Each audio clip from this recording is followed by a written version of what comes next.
अधीन है, बहुत जल्दी मध्य प्रदेश में आने वाला है। इसमें जो संगठित गिरोह है और समाज विरोधी क्रियाकलापों में जो त्वरित कार्रवाई करने के लिए, उनके निवारण के लिए यह एक्ट लेके आया जा रहा है। जैसे जहरीली शराब का काम एक संगठित गिरोह करते हैं, जैसे हमने देखा है कोई खनिज माफिया कहलाता है, कोई शराब माफिया कहलाता है। ये इस तरह की जो संगठित अपराध करते हैं, उसमें हम धारा 14 के अंतर्गत जो मजिस्ट्रेट है, उन्हें उसमें अपराधियों की संपत्ति कुट करने के और दूसरे चीजें करने के प्रावधान पर विचार किया जा रहा है। इस अधिनियम में धारा 16(5) है, उसके अंदर जब्तशुदा जो संपत्ति होती है अपराध से, और जो उससे पैसा उसने अर्जित किया हुआ है अपराध के द्वारा, और इन सब चीजों का भी, जिनकी संपत्ति उसने जबरदस्ती ली है, बलात् कब्जा कर लिए, तो उन्हीं गरीबों लोगों को बांट दें। गरीब की संपत्ति गरीब को मिले, किसी संगठित अपराध को नहीं मिले। ये इस प्रावधान है। एक अधिनियम की धारा 5 है, उसमें इसके त्वरित निराकरण का भी किया गया है कि न्यायालयों का हम गठन करें और उन जिसमें इस तरह के केसों का तुरंत निराकरण हो सके। इसी तरह से अधिनियम की धारा 11 है, इसमें जो साक्षीगण है, उन साक्षीगणों की विशेष ध्यान रख के उनका एक प्रावधान इस तरह का किया है कि मौजूदा समय में भी गैंगस्टर के विरुद्ध स्वतंत्र साक्षी को न्यायालय के समक्ष प्रस्तुत होने के लिए वो प्रोत्साहित करेंगे। इनमें गैंगस्टर एक्ट में जो इनके सहयोगी हैं, जो इनको सहयोग करते हैं, प्रत्यक्ष या अप्रत्यक्ष, गाहे गवाहे, उनको भी सजा का प्रावधान करने का विचार चल रहा है। ये प्रक्रियाधीन है, बहुत जल्दी अपना मूर्त रूप लेगा। सर, शासकीय के वहां तक पहुंचे साइलेंट ऑब्जर्वेशन भी कह रहे हैं, वो ठीक है, लेकिन आपने कभी इनको हिंदू त्योहार मनाते देखा है? किसी को रक्षाबंधन पे भाई बहन राखी बांधते देखे? कभी दिवाली मनाते देखे? आप ही सोचना कभी। ये राजनीतिक पर्यटन में वैसे नहीं कह रहा हूं, कभी भी आपने देखे हो इनको?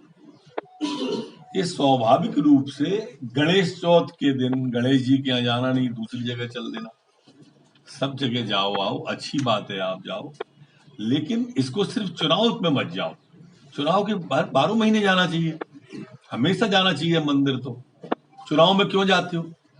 भगवान का भी उपयोग धर्म में करना अच्छा नहीं। जो अपने संघ प्रमुख जो हैं, उन्होंने भी एक इंटरव्यू में ये बोला है कि महिलाएं घर में काम करें बेटर है। तो उनका ये कहना है कि तालिबान और आरएसएस की सोच एक जैसी है। दिग्विजय सिंह ने, आपने कभी दिग्विजय सिंह को आईएसआई की आलोचना करते देखा है? आपने कभी ओबामा की आलोचना करते हुए आपने किसी आतंकवादी की आलोचना करते देखा है? दिग्विजय सिंह जब आलोचना करेंगे संघ की ही करेंगे। वो जब चाहेंगे तो संघ पे ही प्रतिबंध की बात करेंगे, हिंदूवादी संगठन है। और दिग्विजय सिंह ने इसलिए कभी रोहिंग्याओं पे प्रतिबंध लगाने की सुना आपने कि दिग्विजय सिंह ने कहा? नहीं सुना होगा। इससे दिग्विजय सिंह की सोच प्रदर्शित होती है कि किस तरह का विभाजनकारी सोच दिग्विजय सिंह का। लक्ष्मण सिंह भी वो मिलकर सरकार बना सकते हैं, तो 19% मुसलमान मिलकर भी बना सकते हैं। वो देखिए जातीय राजनीति करते हैं। ये कुछ लोग और कुछ दल ऐसे हैं जो सिर्फ जातीय आधार पर चलते हैं। इनका स्वयं का कोई वेश नहीं है, स्वयं का कोई विचार नहीं है, स्वयं का कोई सोच नहीं। ये सिर्फ जातीय आधार पर ही चलते हैं। विभाजनकारी राजनीति कांग्रेस करती है, जाति की राजनीति ओबीसी करते हैं, और उसी आधार पर हम कह सकते हैं कि ओबीसी ने वो बयान दिया, एक जाति से कभी कोई भी सरकारें नहीं बनती। चुनाव होते ही उन्हें इन सब चीजों की याद आती है। अब 2-4 महीने में 2-4 स्टेटों के चुनाव है, तो कोई पदयात्रा कर रहा है, कोई गौ माता को याद कर रहा है। अभी देखो थोड़े दिनों में टीका लगाए जनेऊधारी कई लोग आपको विचरण करते हुए मिले। ये सब चुनावी पर्यटन है इनका। आभार यात्रा वो निकाल रही है। दरअसल वो कुछ कर नहीं पाए हैं, पीड़ा उनकी यही है। 15 महीने तक ट्रांसफर उद्योग चलाया, वल्लभ भवन को भ्रष्टाचार का अड्डा बनाया। अब याद आ रही है उनको कभी किसान की, कभी नौजवान की, कभी भार की, कभी आभार की। अब इससे कुछ होने वाला नहीं है। वो 15 महीने में कलई खुल गई है, निकल उतर गई है।